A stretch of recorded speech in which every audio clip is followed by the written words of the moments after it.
Palakni har doim sovuq sayli qilib yemaymiz, urug' tuqqanlar. Mana ma'nodek qo'rib yesak go'shti miyishlik bo'ladi.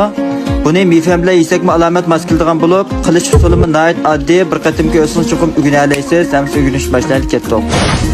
Avval 5 mochanga setib olgan palakni o'tirdan 2 qilib pokiz yuvib tayyor qilib olamiz. Arqadan saynar rangini chiroyli chiqarish uchun qizil loza va piyozni siralat qilib to'g'rab olamiz.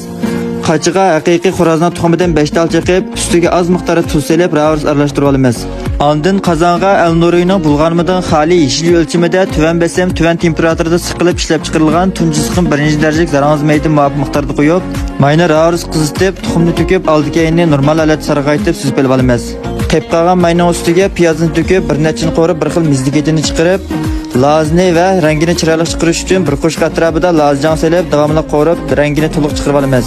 Ondan palakni selib, buni uzoq qo'rmaymiz, faqat bir nechini aralashtiribla bir xil yumshatib olgandan keyin navoda menga o'xshash suluqroq yeyishni yoqtiradigan do'stlar ustiga oz miqdorda suv quyib, tamtaysiz qo'llardan tuz, oqmoch va pintoza tuxumlarni selib, ostini ravs to'liq aralashtirib, tuz ta'min tashibla taqsiga olib iste'mol qilishni boshlasak bo'ladi.